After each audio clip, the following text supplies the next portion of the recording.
பரிசுத்த லூக்கா எழுதின சுவிசேஷம் 24ஆம் அதிகாரம். பரிசுத்த லூக்கா எழுதின சுவிசேஷத்தை எடுத்துக்கொள்வோம். 24ஆம் அதிகாரம், அதில் 13ஆம் வசனத்திலிருந்து அந்த அதிகாரத்தினுடைய கடைசி வசனம் வரைக்கும் உள்ள பகுதிகளை எடுத்துக்கொள்ளுங்கள். இப்பொழுது வாசிக்க வேண்டாம். நான் எதை வாசிக்க சொல்கிறேனோ அதை வந்து வாசித்தால் போதும். லூக்கா சுவிசேஷம் 24ஆம் அதிகாரம் 13ஆம் வசனத்திலிருந்து தியானிக்கிறோம். 13ஆம் வசனத்திலிருந்து நாம் அந்த அதிகாரத்தில் சில வசனங்களை நாம் தியானிப்போம்.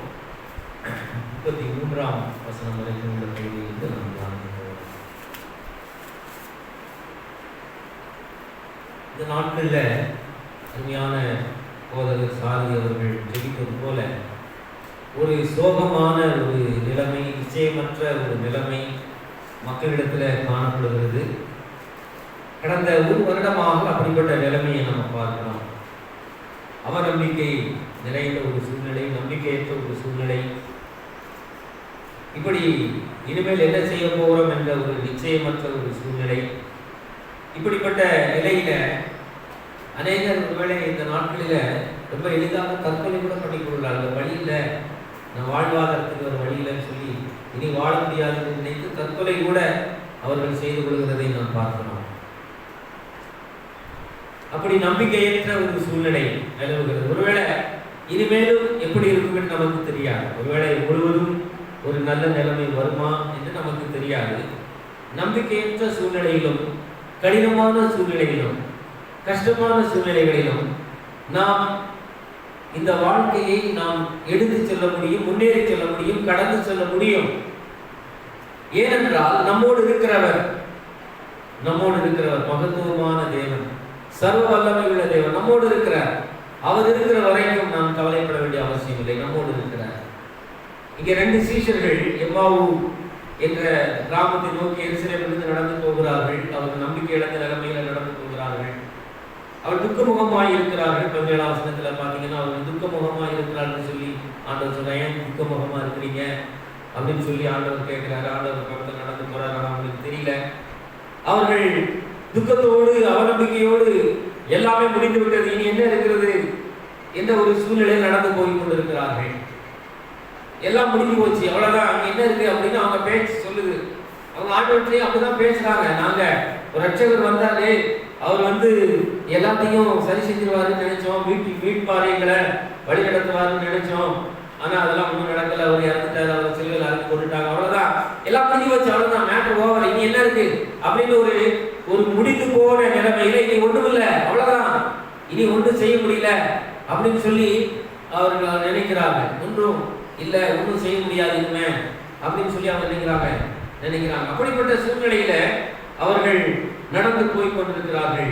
அப்படிப்பட்ட சூழ்நிலை நடந்து போய் அவங்க ஆண்டவரிடத்துல என்ன சொல்றாங்க தெரியுமா? எல்லாம் முடிஞ்சு போச்சு, எல்லாம் முடிந்து போய்விட்டது. எங்களை காப்பாற்றுகிற ஒரு மீட்பர் எங்களோடு இருப்பார் என்று நாங்கள் நம்பினோம். ஆனால் அவர் எங்களோடு கூட இல்லை, அவரை சிலுவையில் அறைந்து கொன்று விட்டார்கள் என்று சொல்லி அவர்கள் மிகுந்த துயரத்தோடு அவர்கள் பேசிக் கொண்டிருக்கிறார்கள். மிகுந்த துயரத்தோடு நடந்து கொண்டிருக்கிறார்கள். அவர்களோடு இயேசு கூட நடந்து போனார் என்று சொல்வது 13ஆம் 14ஆம் வசனத்தை யாராவது வாசிக்கலாம். 13, 14, 15.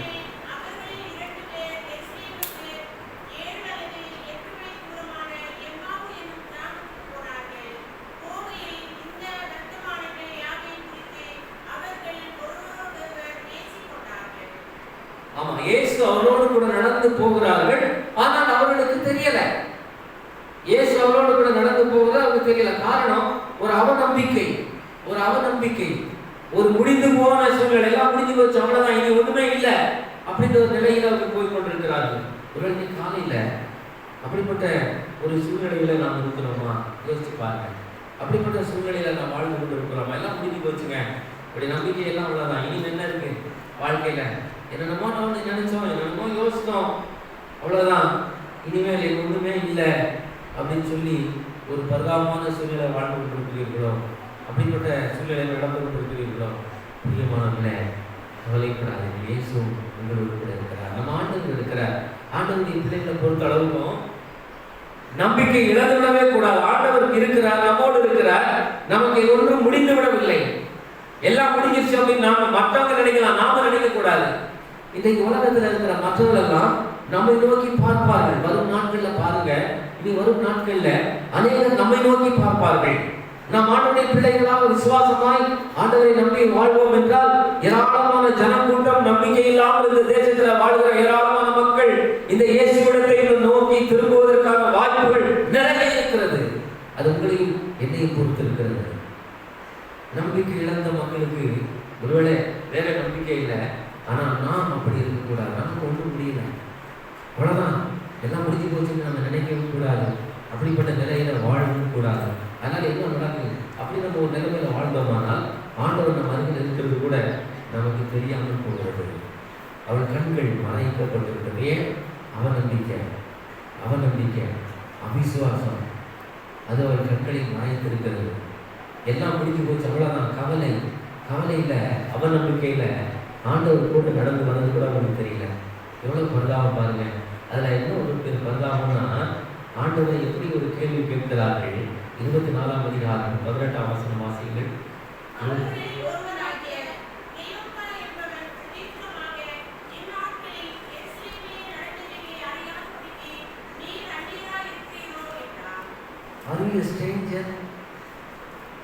ஆண்டவர் அந்நியராயிட்டார் அவர்கள். எவ்வளவு பரிதாபம். ஆண்டவரோடு வாழ்ந்த சீஷர்கள் தான் அவர்கள். இல்லையப்பா, இந்த சீஷன் ஆண்டவரோடு வாழ்ந்தவன், ஆண்டவரோடு பழகினவங்க, அவரை தெரிஞ்சவங்க. இன்னைக்கு ஆண்டவரை பார்த்து என்ன கேட்கிறாங்கன்னா, நீர் அந்நியரா இருக்கிறீரா அப்படின்னு கேட்கிறாங்க. உண்மை என்னன்னா, இவங்க ஆண்டவருக்கு அந்நியமா போயிட்டாங்க, ஆண்டவர்களுக்கு அந்நியமா போயிட்டாரு. He became a stranger. இவ்வளவு நாள் பழகினவர் பாரு, இவ்வளவு நாள் உங்களுக்கு அற்புதம் செய்தவர், இவ்வளவு நாள் அவரோட கூட இருந்தீங்களப்பா, அவரோட கூட வாழ்ந்தீங்களே, அவரோட நடமாட்டீங்களே, ஓசனா ஓசனான்னு கோஷம் எழுப்பி அவருக்கு பின்னால போனீங்களே. இப்போ அவரை பார்த்தா அவர் அந்நியமா தெரிகிறார். இன்னைக்கு ஆண்டவர் நமக்கு அந்நியமாக தெரிகிறாரா? வாய்ப்பு இருக்கிறது. சபை போதகராக இருக்கலாம், சபை அங்கத்தினர்களாக பல ஆண்டுகள் இருந்திருக்கலாம், சபை கமிட்டியில கூட இருக்கலாம், ஒரு நீண்ட காலமாக கிறிஸ்தவர் என்ற பெயரெல்லாம் வச்சிருக்கலாம். ஆனா ஆண்டவர் நமக்கு நம்முடையவராக, நம்மோடு இருக்கிறவராக நீங்கள் உணர்ந்து வாழ்ந்து கொண்டிருக்கிறீர்களா? இல்லை அவர் அந்நியமா இருக்காரா? யாரோ அவருக்கு நம்ம தொடர்பு இல்லாத மாதிரி ஒரு வாழ்க்கை வாழ்ந்து கொண்டிருக்கிறீர்களா? அதற்கு வாழ்ந்து இருக்கிறது. நம்முடைய கவலையில, நம்முடைய அவநம்பிக்கையில, அது மட்டுமல்ல, ஆண்டவருடைய வேத வசனத்தை தியானிக்காமல், ஆராயாமல், ஆண்டவருடைய பிரசன்னத்தை உணராமல் தொடர்ந்து வாழ்ந்து பழகி விட்டோமானால் ஆண்டவர் நமக்கு அந்நியமாகி போய்விடுகிறார். Is he a stranger today? நீங்க ஆண்டவரே எனக்கு அந்நியமாகி போய்விட்டாரோ? ஆண்டவருக்கு சபைக்கு வருகிறேன், நான் ஆலயத்துக்கு ஆராதனைக்கு வருகிறேன் என்ற பேர்ல வர்றேன், நான் ஆராதனைக்கு வர்றேன், காணிக்கை கொடுக்குறேன், சபை நக்கமா இருக்கிறேன். ஆனா ஆண்டவரை பொறுத்தளவு அவர் எனக்கு அந்நியமாவே இருக்காரு. ஏன்னா அவருக்கு என்னுடைய இதயங்களை இடம் கொடுக்கவில்லை. தினந்தோறும் அவருக்கும் எனக்கும் ஒரு உறவில்லை. எப்போ இருக்கும்? ஆண்டவருடைய சமூகத்தில் நான் காத்திருக்கும் போதுதான், என்னுடைய கவலைகளை, துக்கங்களை அவரிடத்தில் நான் அறிக்கையிடும் போதுதான், வேத வசனத்தை ஆராய்ச்சி செய்யும் போதுதான் ஆண்டவருடைய பிரசன்னம் எனக்கு கிடைக்கும். இந்த வேதம் ஆண்டவருடைய சமூகத்துல அவர் என்னோடு கூட பேசுகிற வார்த்தைகளை கேட்டு கீழ்ப்படிந்து தியானித்து அவருடைய சமூகத்தில் அதை இருக்கும்போது மட்டும்தான் ஆண்டவருடைய பிரசன்னத்தை உணர முடியும்.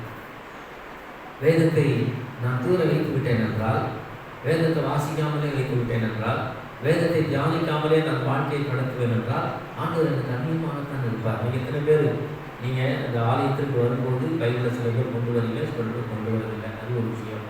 சரி, ஆலயத்துக்கு வரும்போது கொண்டு வரவங்க கூட மற்ற நாட்கள்ல இந்த வேதாகமம் எங்கே இருக்கிறது? இந்த வேதாகமத்தை எங்க வைத்திருக்கிறீர்கள்?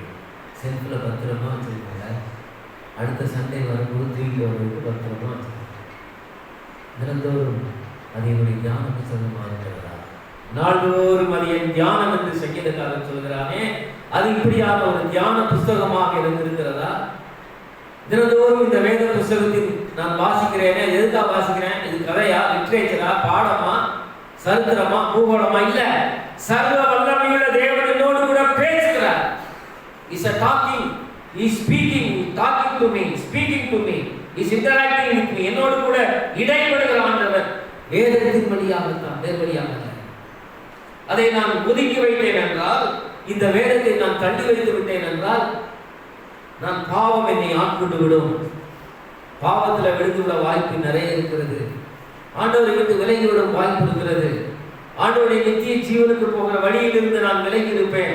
நான் பேருக்கு நான் கோயிலுக்கு போயிட்டு இருப்பேன், பேருக்கு நான் ஆண்டவருடைய ஆலயத்துல நான் ஊழியக்காரனாக அல்லது விசுவாசியாக சொல்லிக் கொண்டிருப்பேன்.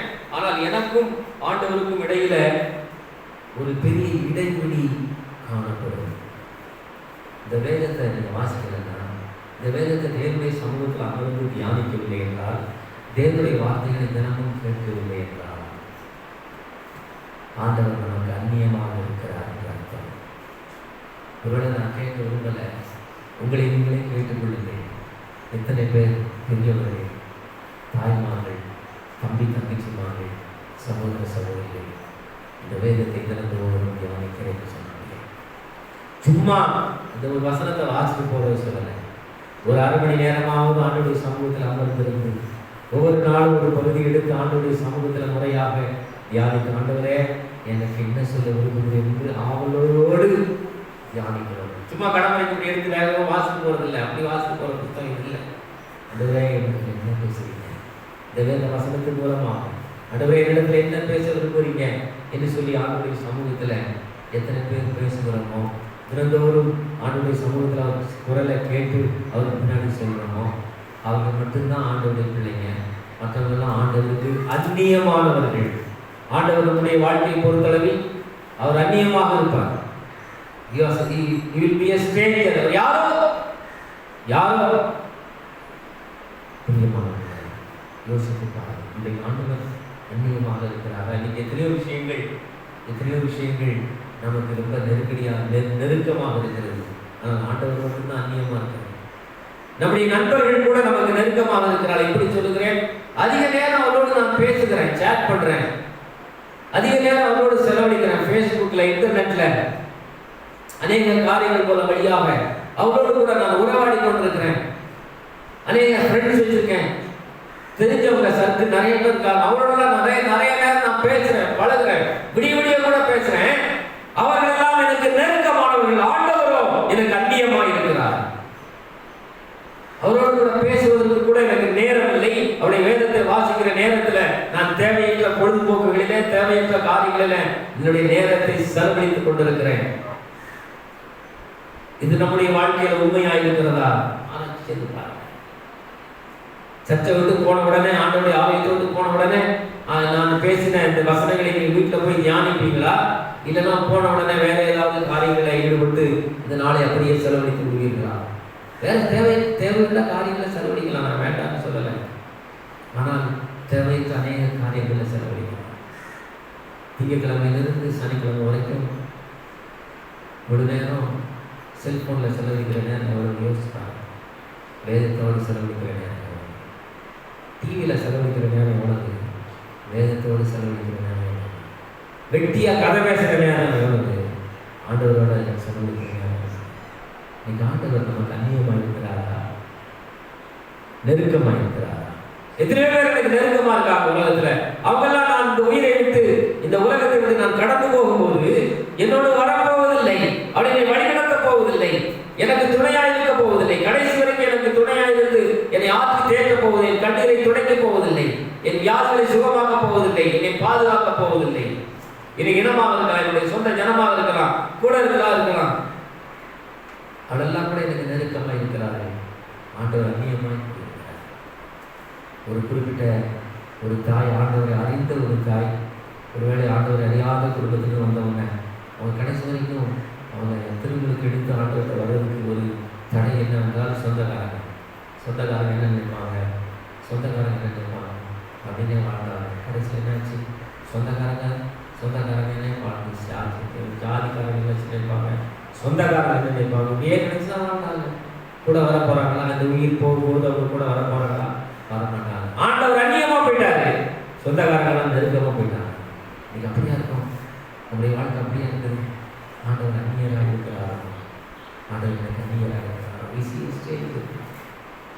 ஆலயத்தில் உட்காந்துருக்கேன், ஆண்டவர் எனக்கு நெருக்கமாக இருக்கான்னு சொல்ல முடியுமா? ஆண்டவர் நெருக்க மாட்டார் இல்லைங்க, அவர் அந்நியராக இருக்கார். தேவைப்பட்டா கூப்பிடுவாங்க. தேவைப்பட்ட எனக்கு நெருக்கமாக இல்லை, நான் எப்படிப்பட்டவனாய் இருக்கிறேன். அது யோசிப்பாங்க. தேவன் நம்மோடு பேசுவதற்கு வேதம் ஆண்டவர் தான் அவருக்கு சொன்னார், வேத வசனங்களை நீங்கள் ஆராய்ச்சி பார்க்கலையா? என்னை பற்றி வேத வசனம் சொல்லையா? ஏன் நீங்கள் அதெல்லாம் நீங்கள் ஆராய்ச்சி பார்க்காதனால தான் இப்படி தான் இருக்கீங்க. 24ஆம் அதிகாரத்தில்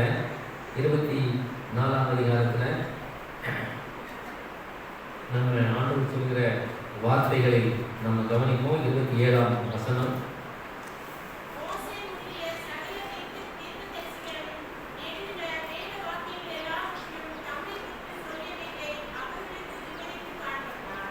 வேத வசனத்தை நீங்க வாசிக்கலையா? வேத வாக்கியங்களை நீங்க ஆராய்ச்சி பார்க்கலையே? என்னை பத்தி சொல்லியிருக்குதே, நான் மரித்து 3ஆம் நாள் உயிரோடு எழுதுவேன் என்று சொல்லி இருக்கிறது. நீங்க அதை வாசித்திருந்தீங்கன்னா, தியானித்திருந்தீங்கன்னா, இன்னைக்கு இப்படி நான் உங்களுக்கு அந்நியமாக போயிருக்க மாட்டேன். ஆண்டவரை பத்தி அவருடைய சொல்றாங்க. நீ இதெல்லாம் தெரியாம அந்நியராய் இருக்கிறீரோ இந்த அவரிடத்துல கேட்கிறார்கள். பிரியமானவர்களே, நான் ஆண்டவருக்கு அந்நியராய் போய்விட்டேன். யோசிச்சு பாருங்க. உங்களுக்கு தெரியுமா, இந்த 2 விஷயங்கள் நான் இந்த காலையில் நான் உங்களுக்கு சொல்ல இஷ்டப்படுகிறேன். ஒன்று, வேத வசனத்துடைய மகத்துவம். இந்த வேத வசனம் அச்சிடுவதற்கு தான் பிரிண்டிங் பிரஸ்ஸை கண்டுபிடிச்சாங்க, தெரியுமா? நான் திருப்பத்தில் படிக்கிற பிள்ளைகள் சொல்லியிருக்கேன். பிரிண்டிங் பிரஸ் உலகத்தில் ஒன்று உண்டான காரணமே இந்த வேதத்தை அச்சிடத்தான். எகிப்து தேசத்தில் விளைகிற பப்பாயஸ் என்ற செடியிலிருந்து பேப்பர் என்ற ஒரு மெட்டீரியலை தயாரிச்சதே இந்த வேதத்தை அச்சிடுவதற்கு தான். வேதமும் கிடையாது. உலகத்தில் முதல்ல பல்கலைக்கழகம் யூனிவர்சிட்டின்னு உருவாக்குனதே வேதத்தை பற்றி படிக்கிறது தான். முதல்ல உலகத்தில் வந்த டிகிரியே பேச்சுலர் ஆஃப் டிவினிட்டி. நான் படிச்சேன் அந்த படிப்பு தான். படிச்சிருக்க படிப்புக்காக தான் யூனிவர்சிட்டியே பல்கலைக்கழகம் ஆரம்பிச்சாங்க. அப்புறம் தான் பிஎஸ்சி பிஏ பிகாம் வந்துச்சு. The Bible is that much important. இந்த வேதத்தை அச்சிடுவதற்கு தான் பிரிண்டிங் மிஷன் என்று ஒன்று கண்டுபிடிக்கப்பட்டது. இன்னும் உலகம் முழுவதும் அதிகமாய் விற்கப்படுகிற, வாங்கப்படுகிற, உபயோகிக்கப்படுகிற ஒரே புத்தகம் வேத புத்தகம். வேத புத்தகம் அத்தனை மகத்துவமானது, அத்தனை மகிமையானது. உலக வீட்டில் அது கண்டுக்க முடியாத ஒரு இடத்துல ஏதோ ஒரு மூலையில் வைத்திருக்கலானால் தயவு செய்து உபயோகப்படுத்த வேண்டும். அதனை பாவத்திலிருந்து விலக்கி பாதுகாக்கிறது. ஆண்டவருடைய ஆறுதலை எனக்கு தருகிறது. ஆண்டவருடைய சத்திய வசனத்தை சொல்லி என்னை பரலோக ராஜ்யத்து பிரஜையாக வழிநடத்துகிறது. நித்திய ஜீவனை நான் பெறுவதற்கு, நித்திய ஜீவனை அடைவதற்கு, நிரந்தரமான நித்திய வாழ்வை பெறுவதற்கு இந்த வேத புஸ்தகம் என்னை வழிநடத்துகிறது. உலகத்தில் எது வருமானம் இழந்துடலாம், ஆனால் நித்திய ஜீவனை இழந்து விட முடியாது. உலகத்தில் எதையும் இழந்து விடலாம், நான் ஆண்டவர் கொடுக்கிற பரலோக பெருவாளை மட்டும் இழந்து விட முடியாது. அதை நான் பெற்றுக்கொண்டாக எல்லாம் யோசிச்சு பாருங்க. இந்த கொரோனா காலங்களில் எத்தனையோ பேர் மறைத்திருக்காங்க.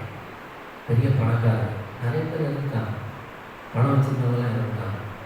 டிவிஎஸில் பெரிய பணக்காரர் ஒருத்தர் இறந்துட்டார். பெரிய டிவிஎஸ் அந்த நிறுவனத்தில் பெரிய மேனேஜர் டைரக்டர் ஒருத்தர் இறந்துட்டார் கேள்விப்பட்டார்.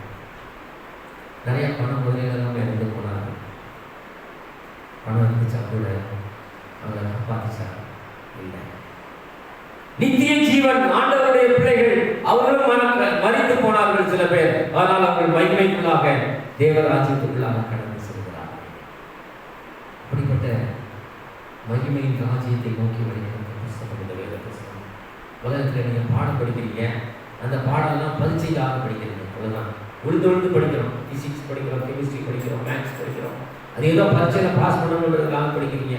பரீட்சையில் பாஸ் பண்ணி ஏதோ ஒரு வேலை கிடைக்கணும், கஷ்டப்பட்டு ஒரு வேலையை தேடணும், சம்பாதிக்கணும். அதுக்காக அந்த வேலையை கூட நிரந்தரமாக இல்லையே தெரியாது. அதுக்காக இவ்வளோ கஷ்டப்பட்டு படிக்கணும். சின்ன வயசுலேருந்து பிள்ளைகளை படி படி படி படின்னு போட்டு நச்சு எடுக்கிறோம் பிள்ளைகளை. படிச்சாங்கிறான். நீங்கள் பள்ளிக்கூடமே இல்லை, 1 வருஷம் ஆச்சு, ஸ்கூலே கிடையாது. படிக்கணும் பிள்ளைகளை போட்டு பாட வைக்கணும். இந்த வேதத்தை படிக்கணும்னு சொல்லி கொடுத்துருக்காங்க. வேதத்தை படிக்கணும்பா. ஒரு இந்த வேதத்தை படிக்கலைன்னா, இந்த வேத நீதி ஆரம்பிக்கலைன்னா அவனுக்கு பகவம் கிடைக்காது, சந்தி பகவம் கிடைக்காது. உலகத்தில் வேலை கிடைக்கலாம், ஆனால் பகவம் கிடைக்காது. தங்கச்சி சொன்னீங்களா? பிள்ளைகளை சொல்லி கொடுத்துருக்கீங்களா? வாலிபர்களே, அதை அறிந்திருக்கிறீங்களா? யோசிப்பாங்க. அது மட்டும் இல்லை, சில பேர் நினைச்சுக்கிறாங்க இந்த வேத புத்தகம் இஸ் a religious book. மற்றவங்க சொல்றது மாதிரி இது கிறிஸ்தவர்களுடைய மத புத்தகம் சொல்றது மாதிரி நினைச்சுக்கிறாங்க. இது நித்திய ஜீவனுக்கான புத்தகம். அது மட்டுமல்ல, இந்த வேத புத்தகத்தில் இருக்கிற அறிவு பேழையை ஞானியாக்குகிறது. If you want to become an intelligent person, read the Bible. வேதத்தை வாசிக்கிறவர்கள் புத்திமான்களாக மாறுவார்கள். நான் சொல்லல, ஆல்பர்ட் ஐன்ஸ்டீன் கேள்விப்பட்டிருக்கீங்களா? இன்னைக்கு ராக்கெட்லாம் விடுறோம் இல்லையா? ராக்கெட் விடுறோம், சேட்டலைட் விடுறோம் இல்லையா? சேட்டலைட் விடுறோம், ஆகாய மண்டலத்தில் சேட்டலைட் விடுறோம். ராக்கெட் டெக்னாலஜி வளர்ந்துருச்சு. நம்ம அடிக்கடி சேட்டலைட்லாம் விடுறாங்க, ராக்கெட்லாம் விடுறாங்க. இதற்கு அடிப்படையாக காரணமாக இருந்தது யார் தெரியுமா? ஆல்பர்ட் ஐன்ஸ்டீன் தான்.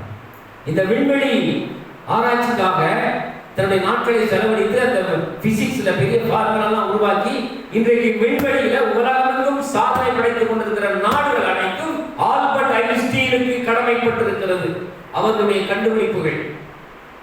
அவர் அவ்வளவு பெரிய சயின்டிஸ்ட். அவர் சொல்றாரு, இந்த வேதம் என்னை ஞானமானாக மாற்றியது. இந்த வேதம் என்னை ஆறுதல் படுத்துகிறது. இந்த வேதம் என்னை ஞானமானாக மாற்றியது. பெரிய சயின்டிஸ்ட் சொல்றாருங்க. ஏதோ பாஸ்டர் சொல்றாரு, அவங்கள வேலை என்ன நீங்க நினைக்கலாம். ஆனா ஆல்பர்ட் ஐன்ஸ்டீன் என்ற மகத்துவமான ஒரு பெரிய சயின்டிஸ்ட் சொல்றாரு. இன்னைக்கு அவருடைய ஃபார்முலா அடிப்படையில தான், இயற்பியல் ஃபார்முலா அடிப்படையில தான் இன்றைக்கு விண்வெளி ஆராய்ச்சி நிலையங்கள், இன்றைக்கு விண்வெளியில மனிதன் அநேக காரியங்களை செய்து கொண்டிருக்கிறார். 1912ஆம் வருடம் இந்த ஆல்பர்ட் ஐன்ஸ்டீனுக்கு நோபல் பரிசு கொடுக்கப்பட்டது. இயற்பியலில் இந்த விண்வெளி ஆராய்ச்சியில அவர் கண்டுபிடித்த கண்டுபிடிப்புகளுக்காக 1912ஆம் ஆண்டு அவருக்கு நோபல் பரிசு கொடுக்கப்பட்டது. அவர் எழுதுகிறார், இந்த வேதம் பேதையை ஞானியாக்குகிறது. பேதையை ஞானியாக்குகிறது. இந்த வேதம் என்னை ஞானமாக ஆக்கி.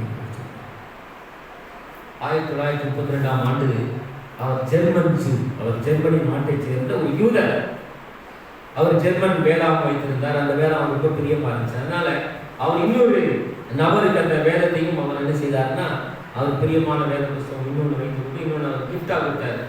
அதை ஹேமில்டன் ஒருத்தர் அந்த வேத புத்தகம் அந்த ஹேமில்டனுடைய நாட்களுக்கு பிறகு ஏலத்துக்கு வந்தது. அந்த ஏலத்தை எவ்வளவு எடுத்தாங்க தெரியுமா? 4.7 கோடி ரூபாய்க்கு அந்த வேதாகம் ஏலத்துக்கு போகிறது. என்ன காரணம்? ஆல்பர்ட் ஐன்ஸ்டீன் உபயோகித்த வேத புத்தகம் அப்படின்னு சொல்லி அதை ஏலத்தில் எடுத்தாங்க. அவர் சொல்றாரு, 12 வயசுல இருந்த இந்த வேதத்தை நேசித்து தியானித்து வாழ்கிறேன். From the age of 12 I meditate in this word of God. 12 வயசிலிருந்து இந்த வேத புத்தகத்தை நான் தியானித்து வாசித்து வருகிறேன், நேசித்து வருகிறேன். அதன் விளைவு நான் இன்னைக்கு ஞானவானாக கருதப்படுகிறேன். இயற்பியலில் மாபெரும் மேதை, பிசிக்ஸில் பெரிய சாதனை படைத்தவர். பிரியமானவர்களே, நாம் யோசித்து பார்க்கணும். பைபிள் ஏதோ எங்கோ தேவையான புத்தகம் மாதிரி வீட்டில் இருக்க நினைச்சு பார்த்தா கஷ்டமாக இருக்கு.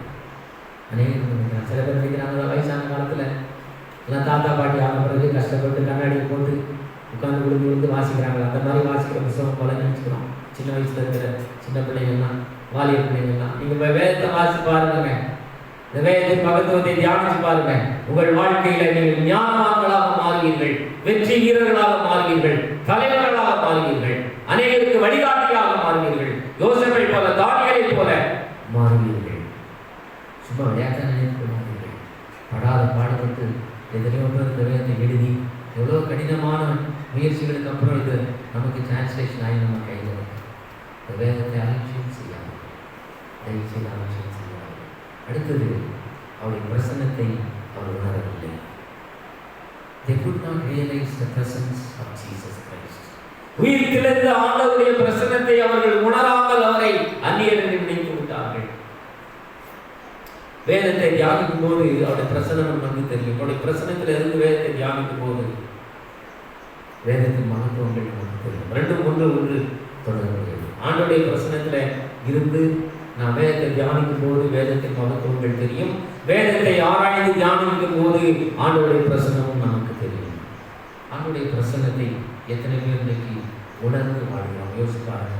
ஆண்டவருடைய பிரசன்னம், ஆண்டவர் என் கூட கண்டிக்கு வந்து ஆண்டவர் வெளியில் இல்லை, உள்ளுக்குள்ள இருக்கிறார். ஆவியானவராக நம்மோடு கூட நம் உள்ளத்துல நம் ஆவியோடு இசைந்திருக்கிறார், இணைந்திருக்கிறார். வெளியில் இல்லை, பரிசுத்த ஆவியானவராக நமக்குள்ளே வாசம் செய்கிறாரே.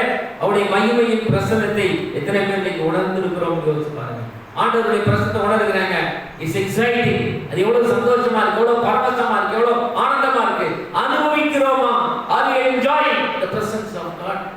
ஆலயத்துல வந்து போறது இல்லை, ஆலயத்துல வந்து ஆராதனை பண்ணிட்டா மட்டும் இல்லை, தனியாக அந்த சமூகத்தினுடைய பிரசனத்தை அனுபவிக்கிறோமா? குடும்பமாக குழுக்களாக ஜெபித்து ஆண்டவருடைய பிரசனத்தை அனுபவிக்கிறோமா? நீங்க தனியாக ஜெபம் பண்ணி பாருங்க, ஆண்டவர் உண்மையா தேடி பாருங்க, எவ்வளவு சந்தோஷமா இருக்கு தெரியுமா?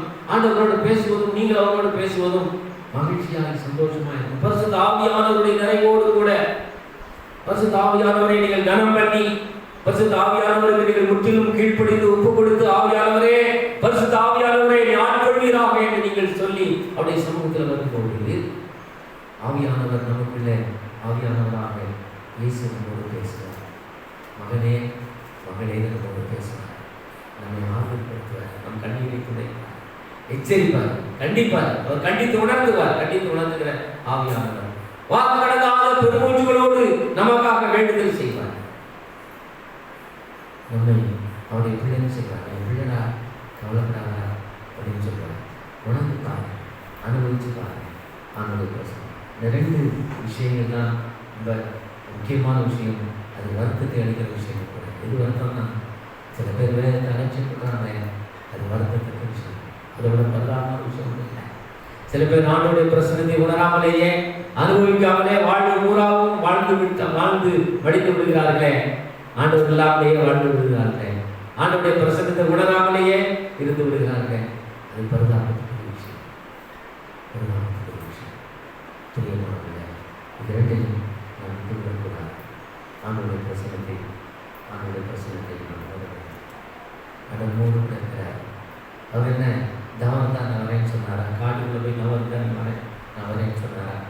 ஏதாவது நீ அதை செய்ய இதை செய்யணும் கண்டிஷனாக போட முடியாது. உலகத்தில் எத்தனையோ பேர் எவ்வளோ கண்டிஷன்லாம் போடுறாங்க.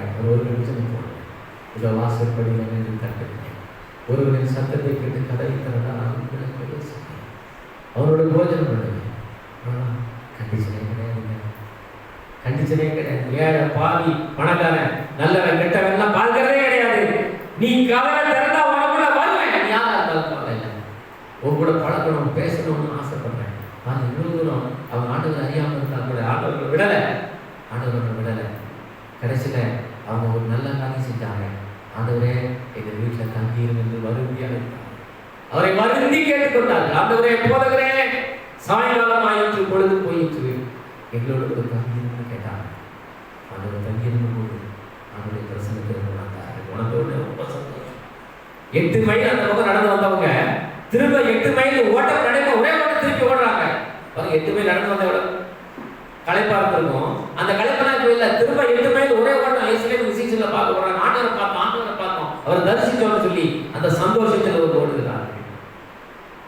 அவருடைய பிரசனம் நம்முடைய குடும்பத்தில், நம்முடைய தனிப்பட்ட வாழ்க்கையில், நம்முடைய வீட்டில் இருக்குமானால் அதை விட சந்தோஷம் உலகத்தில் ஒன்றும் இல்லை. அதை விட சந்தோஷம் உலகத்தில் ஒன்றும் இல்லை. இப்படி ஆண்டுடைய சந்தோஷத்தை, ஆண்டுடைய பிரசனத்தை நாம் உணர வேண்டும் என்றால் அவரை அழைத்து அவரோடு கூட நாம் உறவாக இருக்க வேண்டும். அவருடைய வேதத்தை தியானித்துக் கொண்டிருக்க வேண்டும்.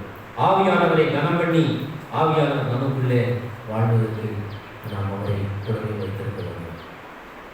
ஆண்டவருடைய மறுமை ராஜ்யத்துக்கு போகிற வரைக்கும், ஆண்டவருடைய ராஜ்யத்துக்கு போகிற வரைக்கும் மரண பரியந்தம் ஆவியானவர் நம்மை வழிநடத்துவார், நம்மை பரவசப்படுத்துவார், நம்மை ஆட்கொள்வார், நம்மை விசாரிப்பார், கண்ணீரை துடைப்பார். அப்படிப்பட்ட ஆண்டவர்.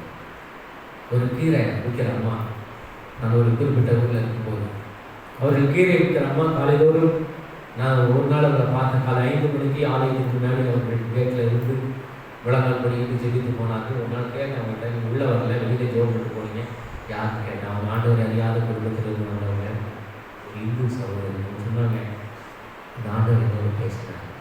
சொன்னாங்க, என்னுடைய மகனும் மருமகளும் என்னை வீட்டை விட்டு வெளியே போகணும்னு சொல்லிட்டாங்க. தங்குவதற்கும் போகும் கிடங்க. அப்படியே நான் வந்தாமா வீட்டை விட்டு வெளியே போகும்போது தூரத்தில் ஒரு சிலுவையை பார்த்தேன். சர்ச்சில் நான் சிலுவையை பார்த்து, நான் முன்ன ரொம்ப ஏசுறாருன்னு தெரியாது. இந்த சிலுவை சாமியை எனக்கு முகத்தை தெரியாது. The Lord of Cross, இந்த சிலுவையின் சாமியே உண்மை நான் கேள்விப்பட்டிருக்கிற ரொம்ப தெரியாது. இன்னைக்கு அனாதையா திருவோரம் வந்துட்டேன். எனக்கு ஆண்டு நீங்க தான் கொடுக்கணும். நீங்க நல்லவங்க கேள்விப்பட்டிருக்கேன். நீங்க ரொம்ப நல்ல சாமின்னு கேள்விப்பட்டிருக்கேன். அதுக்கு பிறகு ஆண்டவர் அவர்களுக்கு உதவி செய்தார். ஒரு நபர் மூலமாக அவர் ஒரு சின்ன குடிசை வீடு கட்டி அவருக்கு கீரை வியாபாரம் செய்வதற்கு ஒரு வழிவகைகளை ஆண்டவர் ஏற்படுத்தி கொடுத்தார். தினந்தோறும் அவர்கள் கீரையை விற்று தன்னை காப்பாற்றிக் கொள்கிறார்கள். ஒரு சின்ன வீட்டில் இருக்கிறாங்க. சொல்றாங்க, தினந்தோறும் ஆண்டோடைய பிரசனத்தை நான் அனுபவிக்கிறேன். ஆண்டோடைய பிரசனத்தை அனுபவிக்காம நான் தூங்க போறதில்லை. ஆண்டோடைய பிரசனத்தை அனுபவிக்காம நான் வெளியில காலையில வரதில்லை. ஆண்டவர் என்னோட பேசுறாரு, எவ்வளவு ஆறுதல் கொடுக்குறாரு. இந்த ஆண்டவர் என்னை ஆறுதல் கொடுக்குறாரு. கவலைப்படாதம்மா, நான் கூட இருக்கேன், நீ தனியா இல்லைன்னு சொல்ல. என் குடிசை வீட்டுக்குள்ள, இந்த சின்ன குடிசையில என் ஆண்டவர் என்னோட இருக்கிறார். நான் சந்தோஷமா இருக்கிறேன். என் மகனும் மருமகளும் என்னை விரட்டிக்கிட்ட கவலையே எனக்கு இல்லை.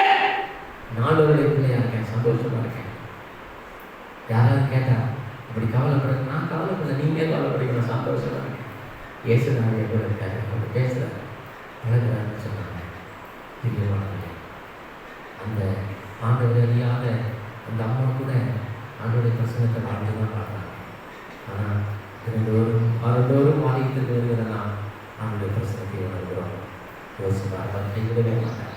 நம்மளோட ஒரு ஆண்டு பாருங்கிறார், அவர் கைவிடவே இல்லை. 1984 நடைபெற்ற சம்பவத்தை நான் இன்னும் மறப்பதே இல்லை. என்னுடைய இறையியல் கல்லூரி சார்பாக என்னை அவர்கள் மசூரி என்று சொல்லக்கூடிய இடத்துக்கு அனுப்பினார், ஒரு கான்ஃபரன்ஸ்க்காக.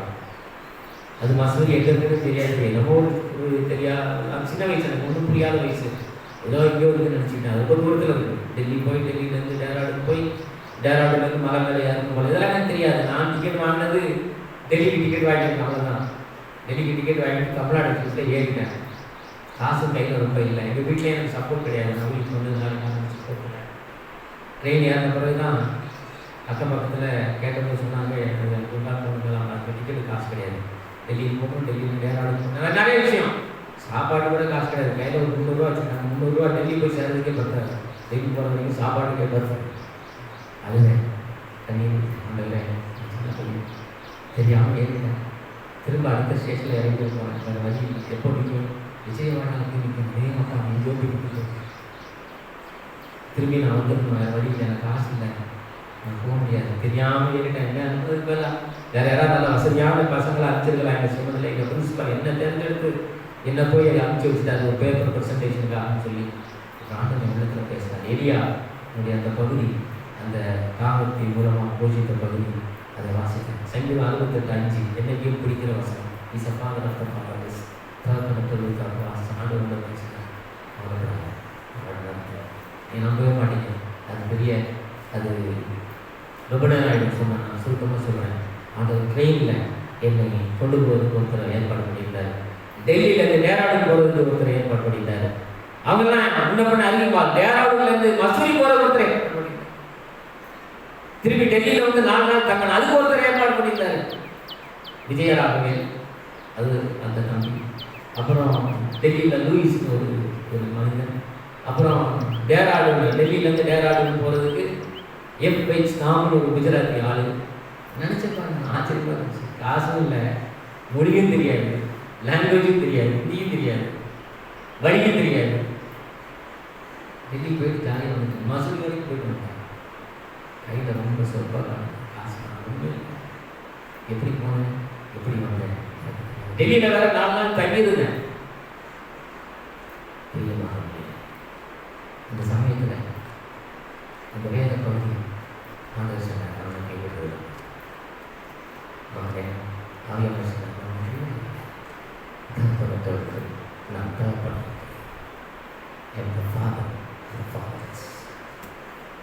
நீ தனிமையாக இருப்பதில்லை. No, never alone. No, never alone. He promised never to leave me alone. ஆண்டவர் சொன்னார். காசு இல்லாமல், வழி தெரியாமல், லாங்குவேஜ் தெரியாமல், கான்ஃபரன்ஸ்லாம் முடிஞ்சு 1 வாரம் கழிச்சு நான் வீட்டுக்கு வந்து சேர்ந்தேன். ஒரு 8 நாள் ஆச்சு வீட்டுக்கு வர. எப்படி போனேன், எப்படி வந்தேன், அது அற்புதமான கதை. அவ்வளவு நேசிக்கிறார் ஆண்டவர். பரிசுத்த ஆவியானவராக உங்களுக்குள்ளே வாசம் செய்வாரே ஆனால், மகனே மகளே கலங்காதே, நான் உன்னை அரவணைக்கிறேன், ஆசீர்வதிக்கிறேன், உன் கண்ணீரை துடைக்கிறேன், தோள்களை தூக்கி சுமக்கிறேன், நான் மறக்கிறதே இல்லை. உன்னை கூட நடந்து வருவதில்லை, நம்முடனே இருக்கிறார். ஆண்டவருடைய பிரசனத்தை உணர வேண்டாம். உடைய வேத வசனங்களை தியானித்து ருசித்து பார்க்க வேண்டாமா? ஆண்டவர் நமக்கு உதவி செய்ய ஜெபிப்போம்.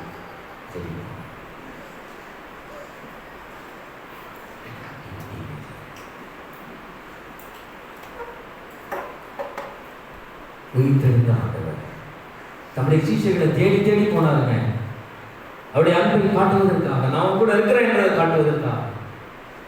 நான் உன்னை கைவிடுவதில்லை, நீ தனியா இல்லை, நான் உன்னை நேசிக்கிற ஆண்டவர் என்று உற்சாகப்படுத்துவதற்காக ஆண்டவர் கூட இருக்கிறார்.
எங்களோடு கூட நடந்து வருகிறவர் ஆண்டவரே, உங்களுடைய பிரசனத்தை இப்பொழுதும் எங்களுக்கு தருவதற்கு ஆயத்தமாக இருக்கிறவர். உங்களுடைய வேத வசனங்கள் மூலமாக எங்களை ஆற்றி தேற்றுகிறவர். ஆண்டவரே, எங்களை அரவணைக்கிறவர், உள்ளங்கையில் வரைந்து வைத்து வழி கட்டுகிறவர், தூக்கி சுமக்கிறவர், உமக்கு நன்றி செலுத்துகிறவர்.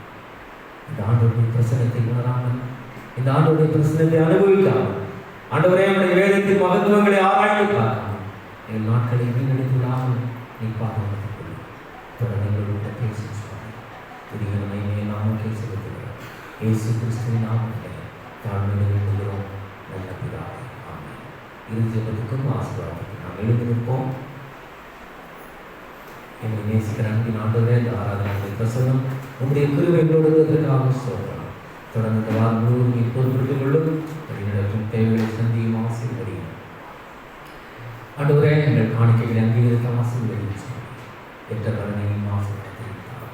இயேசு கிறிஸ்துவின் நாமத்தில் ஜெபிக்கிறோம் நல்ல பிதாவே, ஆமென். நம்முடைய கர்த்தராகிய இயேசு கிறிஸ்துவினுடைய கிருபையும் பிதாவாகிய தேவனுடைய அன்பும் தூய ஆவியானவருடைய ஐக்கியமும் நம்மளோடும் இன்னும் இன்னும் சதா காலம் தங்கி